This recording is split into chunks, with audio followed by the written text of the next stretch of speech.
히틀러의 압제에 저항했던 디트리히 보니퍼 목사라는 이름을 여러분 많이 들어 기억하실 겁니다. 그분이 당대에 그 당시였죠. 그런데 오늘날도 동일하게 적용이 됩니다. 거짓 선지자들이 전하는 메시지를 값싼 은혜로 표현했습니다. 물론 스스로 거짓 선지자라고 드러내고 말하는 이들은 없지요. 그런데 그 내용을 보면은 알 수 있다라는 겁니다. 하나님이 주시는 은혜를 너무나도 하찮게 여기는 그러한 방향으로 이끌어가는 자들, 그들을 거짓 선지자라고 묘사를 했습니다. 그들이 얘기하는 신앙의 목적은 자신의 욕구나 필요를 채우는 것으로 가르칩니다. 여러분, 이 말을 곰곰이 잘 생각하고 들으시기를 바랍니다. 자신의 필요를 채우기 위한 용도로 신앙을 갖도록 그렇게 가르친다는 거죠. 어떻게 보면 우리가 자주 들어왔던 자신도 모르게 내가 내 입으로 내뱉는 말이 아닐까 싶습니다. 내가 힘들고 어려울 때 나의 필요를 채울 목적으로 신앙을 갖는 이들이 상당수 많다라는 거죠. 그것이 값싼 은혜라고 말합니다. 또한 편안하고 안락하게 사는 비결을 터득하도록 가르칩니다. 어떻게 하면 복을 받나? 어떻게 하면 편안하게 살 수 있나? 어떻게 하면은 그저 무리하지 않은 상태에서 하나님의 복을 누리며 살 수 있나? 그런 비결을 가르치는 자들, 값싼 은혜에 대한 가르침을 주는 거짓 선지자들이라고 보니퍼 목사는 신랄하게 비판했습니다. 이 모든 것들을 정리하면 나 중심의 신앙, 나를 위한 신앙을 갖는 이들이 많다는 거죠. 여러분, 성경을 보면은 의외로 고난에 관한 메시지가 굉장히 많이 나옵니다. 특히 우리를 구원하기 위하여 하나님께서는 엄청난 대가를 지불하시지요. 독생자 예수를 우리에게 보내어 우리 모두의 죄를 대신 담당하여 십자가에 고난받게 하신 것, 얼마나 가슴이 아프고 애통한 일이었을까요? 십자가에 달린 예수님이 외쳤던 부르짖음 기억하시지 않습니까? 아버지 하나님, 나의 하나님, 나의 하나님, 어찌하여 나를 버리시나이까? 어느 누구도 주님이 십자가에 달린 그 순간에 말 한마디 미워하거나 가까이에서 주님과 함께 고난을 짊어진 이들은 없었습니다. 성경은 우리에게 주어진 복음은 이처럼 엄청난 대가를 지불한 희생적인 사랑을 말하고 있는데 우리는 희생적인 사랑을 말을 하지만은 그 길을 따라 살아가는 것을 거부합니다. 마치 빛 좋은 개살구처럼 어느 정도 봉사도 하고 어느 정도 신앙인으로서의 구색을 맞추고 있지만은 마치 이 엄청난 은혜로 우리에게 주신 하나님의 선물을 값싼 은혜처럼 너무나도 소홀하게 여기는 것은 아닐까? 다시 한번 살펴보아야 할 것입니다. 안락한 삶을 싫어하는 사람 아무도 없을 겁니다. 만약에 선택할 수 있다면 편안한 길을 가지 않겠습니까? 굳이 가시밭길, 돌짝길을 걸어갈 이유가 없지요. 고난을 좋아하는 사람은 한 명도 없습니다. 그런데 하나님께서 이끄시는 길이 고난의 길이라면은 그 고난은 의미가 있다라는 거지요. 그 고난은 우리를 연단시키거나 하나님의 뜻을 분별할 수 있는 과정이 된다라는 겁니다. 이 과정이 굉장히 중요합니다. 과정이 없는 결과는요, 굉장히 위험한 방법을 선택할 수 있는 유혹을 주게 됩니다. 또한 과정은 있다고 하지만 아무런 결과가 없다면은 그 사람의 수고는 헛될 것입니다. 온전한 과정을 통하여 다다른 결과는 하나님께 영광이요, 우리 모두에게는 큰 기쁨이 되는 것이지요. 그러므로 우리는 은혜에 대하여 하나님이 베푸신 존귀한 은혜에 대하여 다시 한번 묵상하고 감사하는 오늘 이 밤이 되어야 할 것입니다. 하나님이 우리에게 선물로 주신 구원은 결코 값싼 은혜가 아니라고 했습니다. 우리를 구원하기 위하여 독생자 예수 그리스도를 희생 제물로 내어주신 대가를 지불하셨습니다. 왜 대가를 지불하셔야만 될까요? 하나님은 만물의 창조주이신데 그런 대가를 지불하지 않고도 죄가 없었던 것처럼 다 덮어주시거나 다 용서해 주실 수 있지 않을까요? 우린 여기에서 공의로우신 하나님의 성품을 발견하게 됩니다. 하나님의 공의는 무엇입니까? 모두에게 동등하게 적용되는데 죄는 미워하시고 그 죄를 저지른 자를 끝까지 포기하지 않고 살리기 위하여 모든 것을 내어주시는, 이게 바로 하나님의 공의인 것이죠. 많은 사람들이 용서를 조금 다르게 생각하는 것 같습니다. 용서는 없는 것처럼 덮어주는 게 아닙니다. 철저한 뉘우침과 회개가 필요합니다. 여러분, 다윗이 밧세바를 범했을 때 그에게 선택할 수 있는 징벌이 있지 않았습니까? 이처럼 본인의 죄에 대하여 철저하게 뉘우치는 의미로 때로는 징벌이 주어지기도 하고요, 때로는 온몸이 찢겨지는 그러한 아픔과 고통의 과정을 거쳐야 되기도 합니다. 근데 우리는 너무 쉽게 용서해 달라고 말을 하고 용서해야 된다라고 그렇게 요구를 합니다. 성경의 용서는 그렇지 않습니다. 대가를 지불해야 됩니다. 구약 성경의 말씀에 보면 기록하기를, 레위기 17장 11절, 육체의 생명은 피에 있습니다. 생명이 피에 있으므로 피가 죄를 속하느니라. 무슨 말인가요? 한 생명을 살리기 위하여서는 또 다른 생명이 희생되어야 된다는 거죠. 그게 제사법의 기본 원리 아니겠습니까? 내가 죽어야 되는데, 내 죄 때문에 내가 마땅히 죽어야 되는데 나를 대신하여 또 다른 생명이 희생 제물이 되는 것, 반복해야 되는 거죠. 예수님께서는 반복되는 제사가 아니라 마지막에 온전한 제물로서 자신의 피와 모든 것들을 여러분과 저를 구원하기 위하여 내어주신 것입니다. 죄를 사하기 위한 대가를 지불하는 것, 이것이 바로 하나님의 공의이지요. 이 말씀을 이어서 히브리서 9장 22절 이렇게 말합니다. 율법을 따라 거의 모든 물건이 피로서 정결하게 되나니 피 흘림이 없은즉 사함이 없느니라. 한번 따라 하시죠. 피 흘림이 없은즉 사함이 없느니라. 예수님은 우리를 용서하기 위하여 십자가에서 피 흘려 죽으셔야만 했던 것입니다. 그것은 우리의 기대와는 전혀 다른 모습이지요. 전능한 왕으로 오셔서 영광스러운 자리에 앉아 우리 모두를 해방시킬 그런 멋지고 찬란한 메시아를 사람들이 기대했다면, 하나님께서 우리를 구원하시는 방법은 가장 비참한 곳에 처참한 모습으로 모든 것들을 다 내어주는, 생명을 내어주는 그 희생의 사랑을 통하여 우리 모두를 구원하신 거죠.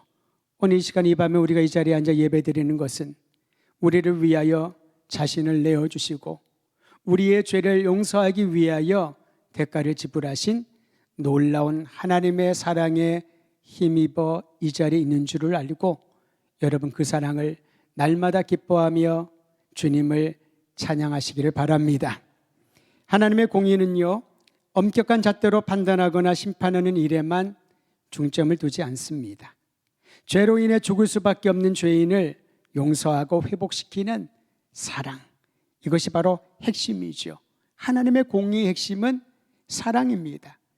사람을 회복시키고 살리는 그 사랑이 공의의 핵심이라면 죄에 관해서는 분명하고 철저한 입장을 취하는 것이죠. 이것을 자신에게 적용하기 바랍니다. 우리가 하나님의 성품을 묵상하며 주님의 자녀로 살아간다면은 주님을 신앙한다는 게 무엇을 말할까요?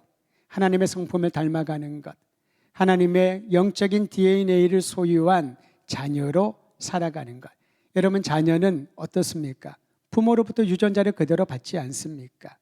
어떤 질환이 있으면 의사들이 꼭 물어봅니다. 가족력이 혹시 이와 같은 게 없는지. 왜 묻나요? 이거는 우리가 아무리 운동을 하고 아무리 관리를 하더라도 이 유전적인 부분들은 그 혈육을 따라서 넘어가게 되어 있는 거죠. 우리가 하나님의 자녀라면 아버지이신 하나님의 영적인 유전자를 물려받은 존재들인데, 죄라고 하는 하나님께 거역한 이 흉악한 죄가 그 유전자를 다 뒤틀어 버린 것이지요. 세상의 유전자로 바꾸어 버린 겁니다. 그러므로 예수께서 우리에게 본래 유전자로 회복되어 하나님의 영적인 성품을 닮아가게 하는 것. 영적인 성품은 뭘 뜻할까요? 하나님을 사모하는 마음입니다. 우리가 설교를 듣기 전에 함께 선포했던 것처럼 하나님을 사모하는 예배에 마음이 끌리기 시작을 합니다. 주님께 나아가 부르짖고 고백하는 하나님의 뜻을 구하는 기도의 열정이 불타오르기 시작을 합니다. 하나님의 놀라운 복음을 전하지 않고는 견딜 수 없는 그런 가슴에 심장의 박동이 뛰기 시작하는 것이지요. 여러분 혹시 그런 거 예전에 해보셨는지 모르겠습니다만은 예를 들어서 1년 동안의 전도의 목표 10명, 예를 들어서 장로님들은 30명, 권사 안수 집사들은 20명, 일반 서리 집사들은 10명, 목사는 50명, 뭐 그렇게 목표를 잡아놓고 전도를 한번 해본 적 있으셨나요? 없으셨나요? 우리 교회는 있었을 것 같은데요. 그런데 그 영혼을 구하는 것이 물론 좋은 의미에서는 내가 가만히 있지 않고 움직이게 하기 위한 것이 목표잖아요. 근데 그렇게 한다고 해서 10명을 전도할 수 있나요? 1명을 전도하는 것은 어려운데 놀라운 것은 여러분, 자신의 그런 세우는 목표가 아니라 영혼에 대한 심장의 박동이 뜨겁게 뛰기 시작을 하면 어느 순간에 말을 하기를 싫어했던 사람들의 입이 열립니다. 대인관계에서 사람들과 편안하게 얘기하는 것을 굉장히 쑥스러워하던 사람들이 접근을 하며 사람들과 접촉을 하기 시작을 합니다.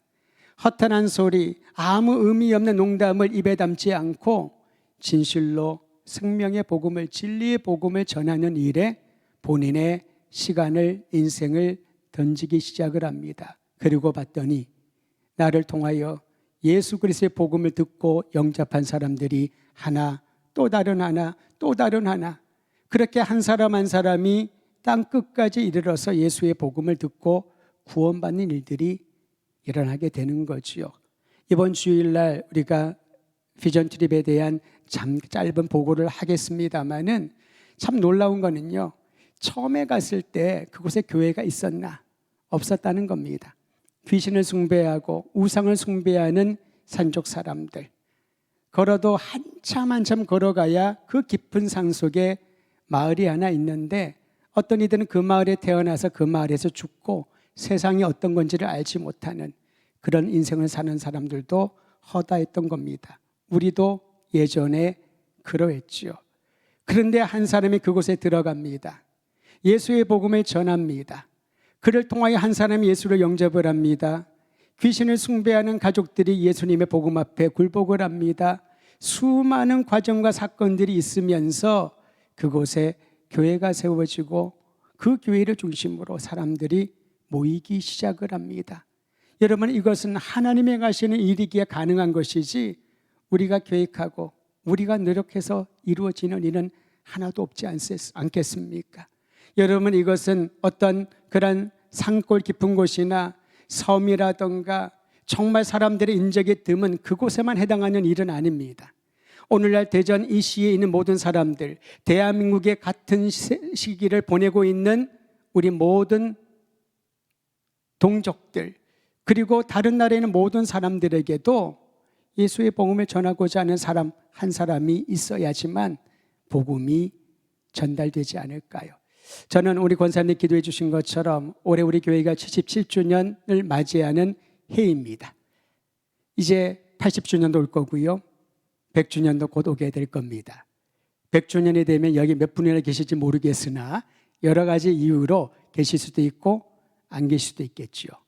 여러분, 우리의 관심은 우리 교회가 지금 몇 주년이 되었나, 이 역사 가운데 어떻게 많은 일들을 했냐, 그게 대해서는 아니지 않겠습니까? 주님이 교회를 세우는 목적이 무엇일까를 곰곰이 생각해 보면은 하나의 결론에 다다르게 됩니다. 잃어버린 영혼을 살리라고, 복음이 없어 죽어가는 영혼들에게 예수의 생명을 전하라고 교회를 세우신 것이지요. 그리고 이 교회에 구원받은 사람들이 모여서 함께 말씀으로 양육받고 함께 기도로 은혜 충만한 사람이 되어서 우리의 있는 곳에서 복음의 전도자로 살아가라고 주님이 교회를 세운 게 아닐까 싶습니다. 저는 우리 도드림의 성도들이 해가 더해질수록, 날수가 더해질수록 우리의 상황에 상관없이 연로하든 연소하든 어떤 일을 갖고 있든지 간에 그리스도 예수의 복음을 전하는 전도자의 사명을 모든 사람들이 감당하게 되기를 주의 이름으로 축원드립니다. 구약에 언급되는 복음이란 내용은요, 오늘 말씀에 보면은 아름다운 소식, 그게 바로 복음 아니겠습니까? 구약에 인용되는 이 복음이라고 하는 단어는 특별한 상황이 있습니다. 전쟁에서 승리를 했을 때 우리 아군이 승리했다, 우리가 적군을 다 패하였다, 몰아냈다, 이 소식을 듣는 것이, 전하는 것이 바로 복음, 기쁜 소식, 아름다운 소식이란 거죠. 전투적인 용어입니다. 여러분은 어떤 게 기쁜 소식입니까? 자녀들이 계획하고 기대하는 것들이 잘 이루어졌다? 좋은 소식이죠. 내가 사업을 하는데 그 사업을 위한 어떤 시도를 했더니 그 결과가 좋다? 그것도 복음이겠죠. 기쁜 소식이죠. 내가 정성껏 음식을 준비를 했는데 그 음식을 먹고 가족들과 사람들이 다 행복해야 한다, 고맙다는 얘기를 들었을 때 나에게는 기쁨이 찾아오지 않습니까? 사람마다 수많은 기쁜 소식, 좋은 소식들이 있습니다마는 구약 성경에서 특별히 사용한 아름다운 소식, 복음이라고 하는 이 단어는 전투에서 승리했다라고 하는 소식을 기다리는, 그것을 듣는 것이 바로 기쁜 소식, 아름다운 소식이라는 거지요. 그게 굉장히 전투적인 용어라고 할 수가 있습니다. 다시 말하면 하나님의 사랑이 죄악으로 어둠의 세력에 매여 있던 우리들을 자유케 하셨다, 어둠의 권세로부터 우리를 구원하셨다, 죄악의 수렁에서 나를 건지셨다, 영원한 승리를 주셨다, 이것이 복음인 줄 믿으시기를 바랍니다. 바로 이 아름다운 소식을 전하는 이들에 대하여 이사야는 큰 소리로 외칩니다. 우리 다시 한번 40장 9절 말씀 큰 소리로 다시 한번 읽겠습니다. 시작. 전하는 자여, 너는 높은 산에 오르라. 아름다운 소식을 예루살렘에 전하는 자여, 너는 힘써 소리를 높이라.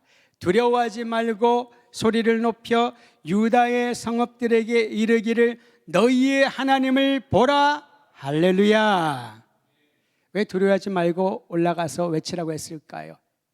자신감이 없으면 두려워합니다. 내가 이렇게 소식을 전하는 것이 확신이 없다면 전하지 못하지요. 하나님이 나를 구원하셨다, 하나님이 나에게 생명을 주셨다, 하나님이 나의 주님이시다라는 확신과 믿음이 없다면 주저하거나 불안하고 두려워하지 않습니까? 여러분, 왜 우리가 예수님을 자랑하지 못할까요? 왜 복음 전대에 주저주저 할까요? 확신이 없었을 겁니다. 내 말을 사람들이 들을까? 그러니까 우물우물거릴 때가 얼마나 많이 있는지 모릅니다. 여러분, 진정한 복음은 예수님이 우리의 구원자이십니다. 예수님이 여러분을 사랑하십니다. 당신을 사랑하십니다. 이번에는 태국어를 열심히 배울 수 있는 기회가 길지 않아서 그 말을 자주 사용하지 못했습니다만은 제가 1992년으로 기억됩니다. 꽤 오래전이지요. 구소련 연방이 열렸을 때에 아우리츠 팀을 이끌고 러시아로 들어간 적이 있었습니다. 그때 모스크바에서 일주일을, 그리고 중앙아시아에서 2주를 있었고요. 그 다음에는 하브로브스크에서 기차를 타고 블라디보스톡으로, 거기서 다시 차로 나우드카까지 세 지역을 아우리츠 팀 16명을 데리고 들어간 적이 있었습니다. 그런데 우리가 러시아를 알 수가 없잖아요. 그런데 놀랍게도요, 공산 치하에서도 러시아 정교회는 문을 닫지 않고 그대로 존재하고 있었습니다. 그러나 그것은 정치적인 이유 때문이지 그 안에 복음을 전하는 사람이나 복음에 대한 그러한 성경적인 열정은 전혀 없었죠. 그냥 러시아 정교회라고 하는 건물과 사제들만 있었을 뿐입니다. 말을 못하는 청년들이 가서 한 가지 단어를 선교사님으로부터 배웠습니다. 그 단어는 이수스 루비트바스라고 하는 새 단어였습니다. 너무 놀라운 것은요, 이국 땅에서 온 한국 청년들이 그들의 말로 어색한 발음으로 이수스 루비트바스라고 했을 때 그 중에 많은 사람들이 우리가 이해할 수 없는 눈물을 쏟아냅니다. 그리고 통역을 통해서 얘기를 들어보니까 이 사람들이 이렇게 기다리고 기다렸던 메시지가 바로 그 세 단어였다는 것. 이수스 루비트 바스라고 하는 이 단어는 예수님이 당신을 사랑하십니다. 정교회라고 하는 교회가 건물이 있습니다. 그러나 정치적 상황 때문에 그들에게 그저 그 교회에出석하는 것은 종교의 의무로서, 종교의 행위로서만 같지, 그 안에서 나를 사랑하시고 나를 위하여 십자가에 죽으시고 나와 함께 이곳에 나와 살아 역사하시는 예수님의 사랑을 경험하지 못했던 것이지요. 이수스 루비트 바스, 예수님이 당신을 사랑하십니다. 여기에 복음의 능력이 있는 줄 믿으시기를 바랍니다. 사랑하는 성도 여러분, 복음 전도는 말에 있는 것이 아니라 그 능력은 하나님에 대한 확신이 있는 이들. 그러므로 두려워하지 말고 예루살렘으로 올라가서 외쳐라. 예루살렘에 전하는 이들에게 높은 산에 올라가서 외쳐라. 뭐라고 외칠까요? 오늘 말씀 마지막 구절에 이렇게 말합니다. 너희의 하나님을 바라볼지어다 라고 외치라는 거지요. 그 말은 무엇을 뜻할까요? 하나님이 구원자이시니까, 하나님이 우리의 아버지이시니까, 하나님이 우리에게 영원한 승리를 주시는 복된 소식, 아름다운 소식의 주인이시니 하나님을 바라보라. 우리는 예배를 드리면서 누구를 바라봅니까? 목사를 바라보나요? 찬양 인도자를 바라봅니까? 반주자의 음악을 듣습니까? 무엇을 바라보고 무엇을 생각합니까? 예수님께서 복음을 전했을 때에 수천 명의 사람들이 모여들었지요. 오병이어로 5천 명을 먹였다고 하니까 아이들, 여자들 합치면 2만 5천 명 정도로 추정을 합니다.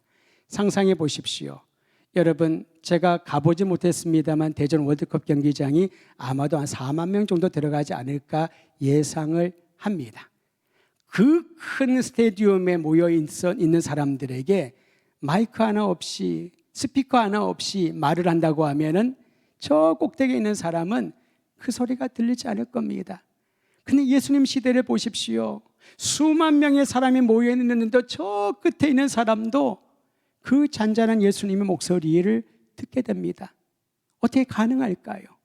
물리적인 소리의 파장은 거기까지 가지를 못할 수 있지만은 주님의 말씀을, 하나님 나라의 복음을 듣고자 하는 갈망함이, 예수님을 뚫어지게 주목하고 바라보는 그들의 열정의 마음에 예수님의 그 소리는 그 파장을 타서 그들의 심장을, 그들의 마음을 붙들어 주시는 거지요. 하나님을 바라보라. 너희의 하나님을 바라보라. 저는 우리 도드림의 성도들이 예배를 드릴 때마다, 모일 때마다, 주님을 섬길 때마다 사람이 아닌 하나님만 바라보는 주의 권속들 되기를 주의 이름으로 축원드립니다. 이사야서는 완전한 승리를 주신 분이 하나님이라고 선포합니다. 바벨론 포로기 이후에 찾아온 무기력과 절망의 그늘에서 벗어나라고 선포합니다. 그리고 위대한 일을 행하실 하나님만을 바라보라. 너희의 하나님을 보라고 요청합니다. 우리도 우리의 구원자 아버지이신 하나님을 바라보며 지금 어떤 상황 가운데 처해 있든지 그 상황을 변화시키는 주님의 능력 경험하기를 주의 이름으로 축원드립니다. 성경은 또한 이사야서는 구원의 역사를 이루실 하나님을 두 가지로 묘사합니다. 첫 번째는 40장 10절에 기록되어 있습니다. 같이 한번 읽지요. 시작. 보라, 주 여호와께서 장차 강한 자로 임하실 것이요 친히 그의 팔로 다스리실 것이라. 보라, 상급이 그에게 있고 봉이 그의 앞에 있으며. 첫째로 하나님에 대한 이미지는요, 억압당하는 이들을 자유롭게 할 강력한 힘을 가진 전능자로 묘사하고 있습니다. 보라, 주 여호와께서 장차 강한 자로 임하실 것이요. 여러분, 강한 자가 바로 내 옆에 있으면, 그 사람이 나의 친한 친구면은 우리는 불안하거나 겁나지 않습니다. 어깨가 아주 넓고 키도 장대하고 아주 보기만 하더라도 사람들이 움찔거릴 만한 그러한 체격을 가진 사람이 함께 걸어가면은 무서울 게 하나도 없죠. 공교롭게도 제가 학부 때 같이 신학을 공부하고 가까이 지냈던 친구들이 키가 다 한 180 정도가 돼요. 그래서 한번 제가 옛날 찍은 사진을 봤더니 두 친구가 옆에 있고 제가 중간에 끼었는데 그때는 몰랐습니다만 사진을 보니까 참 보기가 그러하더군요. 근데 그들하고 같이 어디를 가면은 그렇게 마음이 든든해요. 높은 것도 그들이 다 가지고 내려다 주지요. 또 뭘 할 때도 또 제가 조금 조그마하다고 보호도 해주지요. 굉장히 마음의 든든함을 느끼게 됩니다. 여러분 오늘 40장 10절에 이렇게 말합니다. 여호와께서 강한 자로 임하실 것이다. 나의 보호자로 도움이 되신 그분이 우리와 함께 하신다. 그 자체만으로 여러분 어떤 상황을 만나든지 모든 두려움은 사라지게 될 겁니다. 이스라엘 백성들이 성전에 올라가면서 불렀던 노래들이 있죠. 그 중에 시편의 한 구절은 이렇게 말합니다. 내가 산을 향하여 눈을 들리라. 그냥 산세를 보기 위하여 산을 향하여 눈을 든 게 아닙니다. 그의 마음에는 나를 도와줄 자가 어디에 있을까? 나의 도움이 어디 있을까? 이러한 질문을 가지고 눈을 들어 산을 보았는데 그의 마음에 이러한 음성이 울려 퍼지게 됩니다. 나의 도움은 천지를 지으신 여호와께로부터 온다. 산을 보면서 하늘을 보면서 많은 사람들은 단풍이 여미는 아름다운 색상에 감탄할 줄 모릅니다. 하늘의 청명함에 시원함을 느낄 줄 모를 겁니다. 그러나 이 시편 기자는 하나님께 예배를 드리러 올라가면서 이렇게 노래를 불렀던 거지요. 내가 눈으로 산을 보며 주변을 살피며 나의 도움이 어디서 올까? 나를 도와줄 자가 누구실까? 나의 도움은 천지 만물을 지으신 하나님이시다. 여러분 이제 가을의 문턱에 들어가서 이러다가 겨울이 금방 올 것 같이 갑자기 추워지는 느낌도 있습니다만은 하늘을 바라보며 산을 바라보며 또 건강을 위하여 등산을 하시는 분이 있다면 등산을 하면서 일이 바빠서 그럴 여유는 없고 그러나 잠시 숨을 고르며 하늘을 우러러볼 때 이런 고백을 하시길 바랍니다. 나의 도움이 어디서 올까? 누가 나를 도와줄까? 시편 121편 2절을 말합니다. 나의 도움은, 한번 따라 하시죠. 나의 도움은 천지를 지으신 하나님으로부터 옵니다. 이사야도 동일하게 하나님이 장차 강한 자로 임하여 보호하시고 도와주신다라고 하는 믿음을 가졌습니다. 이 믿음이 있는 자는 결코 두려워하거나 불안하지 않을 겁니다. 두 번째로 이사야서가 우리에게 가르쳐주고 보여주는 하나님에 대한 묘사는 11절에 기록되어 있습니다. 11절 같이 읽습니다. 시작. 그는 목자같이 양떼를 먹이시며 어린 양을 그 팔로 모아 품에 안으시며 젖먹이는 암컷들을 온순히 인도하신도다. 여러분 여기에 목자 같다라고 하는 지치고 공고한 이들을 보호하고 사랑해주는 목자로 하나님을 묘사합니다. 근데 목자의 일을 이렇게 성경은 기록해 두었습니다. 양떼를 먹인다. 이 먹는 게 굉장히 중요하잖아요. 그래서 제가 이번에 태국을 가서 여러분 아시다시피 제가 음식을 그렇게 많은 양을 먹는 사람은 아닙니다. 좀 작게 먹는 편이지요. 좀 절제하기도 하고 때로는 많이 안 먹는 그런 하나의 습성이 있나 봅니다. 이번에 태국에 가서 너무 많이 먹었어요. 우리 성도들이 깜짝깜짝 놀라면 목사님 왜 이렇게 많이 먹냐요. 그 결과는 일주일 만에 3kg가 늘었어요. 제 인생에 이 단기간에 이 정도 는 거는 역사적인 사건이라고 할 수 있습니다. 근데 저는 이해가 돼요. 곰곰이 생각해 봤습니다. 나는 식탐이 그렇게 있는 사람이 아닌데, 그리고 제가 동남아 음식을 다 좋아하지만은 조금 싫어하는 게 있어요. 샹차이라고 하는 그러한 야채가 있는데 여러분의 고수라고 익숙한 그런 게 있습니다. 거기 다 넣었는데 저는 그 향을 별로 좋아하지를 않아요. 근데 이번에 갔더니 다 들어가 있는 거예요. 여기도 들어가 있고 저기도 들어가, 다 들어가 있는데 싹 골라서 먹을까 생각을 하다가 식구들이 팀으로 같이 갔고 또 현지인들이 만들어주는데 그럴 수는 없어서 그냥 먹었는데요. 이게 너무 맛있는 거예요. 눈이 뜨기 시작을 했어요. 그래서 계속 먹으면서 내가 왜 이러지? 난 이렇게 많은 걸 먹는 사람이 아닌데 하루에 3끼를 다 먹었다는 거 아니에요. 그러니까 몸무게가 갑자기 늘 수가 있죠. 근데 제가 돌아오는 비행기에서 그런 생각을 했습니다. 왜 이런 변화가 일어났을까? 그때 어쩌면은 저의 개인적인 적용이지요. 갑자기 시편 81편 10절 말씀이 떠올랐습니다. 내 입을 크게 열라. 내가 너를 채우리라. 이러면 성경에 보면은 음식이 나오면서 굶주린 것을 우리의 허기짐과 영양분을 공급하기 위하여 음식은 필요한데 성경에서 먹는 것은요, 우리의 갈망과 생명과 관련이 있잖아요. 예수님이 오병이어 기적을 행하신 다음에 요한복음에 보면 뭐라고 말씀하십니까? 내가 이렇게 엄청난 기적을 행했다. 그렇게 말씀하지 않으셨잖아요. 주님이 주시고자 하는 메시지는 나는 생명의 떡이다. 모세가 주었던, 너희가 광야에서 선조들이 먹었던 만나는 먹어도 죽었지만은 이 생명의 떡을 먹는 이들은 영원히 살리라. 생명. 먹는 것을 생명과 연관이 있는 거지요. 또 우리의 허기짐을 하나님의 말씀으로, 하나님의 양식으로, 하나님의 영적인 기운으로 채워져야 우리의 영혼이, 우리의 일상이 살찌워지고 건강해지지 않겠습니까? 그리고 오늘 3일이 지났잖아요. 예, 한 2kg가 빠졌습니다. 옛날대로 돌아가기 시작을 하고 있는 거예요. 그런데 그건 큰 문제가 되지 않습니다. 그렇다고 제가 와서 뭐 안 먹은 것도 아니고 똑같이 음식을 섭취합니다만은 저도 이해할 수 없을 정도로 그 음식이 너무나도 강력하게 흡입되는 것을 보면서 저 개인적인 저격은 하나님의 말씀을, 하나님을 사모하는 마음을 강력한 흡입력이 있는 진공청소기처럼 또한 강력한 갈망으로 굶주림을 채우고자 하는 그런 열망이 있는 입처럼 주님을 사모해야 되겠다. 그런 개인적인 적용을 해보게 됩니다. 사랑하는 성도 여러분, 오늘 보니까 양떼를 목자가 먹인다라고 말합니다. 두 번째는 어린 양을 그 팔로 모아 품에 안는다라고 합니다. 어린 양을 품에 안습니다. 여러분, 조그마한 강아지를 보면은 너무 이쁘고 귀여워서 안고 가잖아요. 가끔 어떤 백화점이나 쇼핑몰을 가면은 깜짝깜짝 놀랄 때가 있어요. 요즘 좀 덜 놀랐는데 한동안은 놀랐습니다.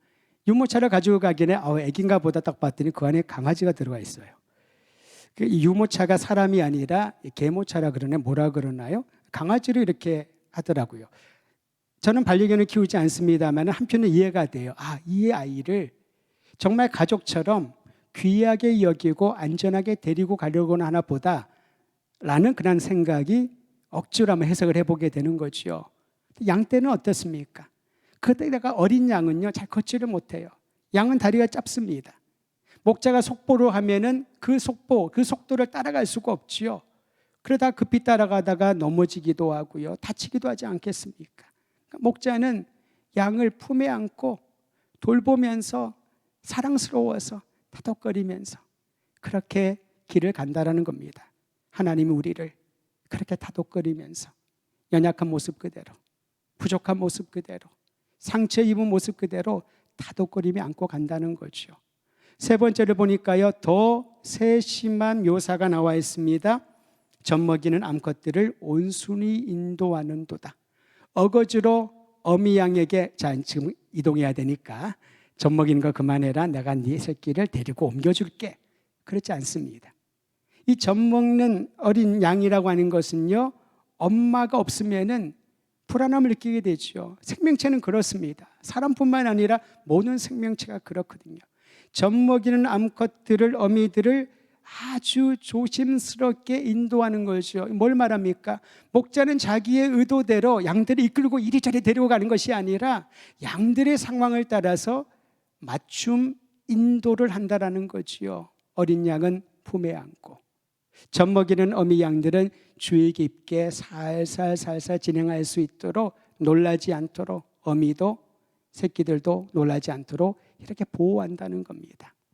바로 이분이 목자요 우리의 보호자이신 하나님이시라고 이사야서는 가르쳐주고 있습니다. 외로울 때가 있으시죠? 나 혼자 던져진 것 같고 아무도 내 말을, 내 상황을 이해하지 않고 때로는 너무 무리하게 나를 막 이리저리 휘젓고 다녀서 몸과 마음이 지쳐있는 분들도 분명히 있을 수 있을 것입니다. 성경이 말하는 목자이신 하나님께서는 우리의 필요를 채워주시고 먹여주시고 때로는 우리를 안고 강을 건너주시고 때로는 우리가 지쳐 있고 걸을 준비가 되어 있지 않으면 기다려 주시며 살살 천천히 움직일 수 있도록 여건과 환경을 만들어 주시는 좋으신 아버지, 선한 목자이십니다.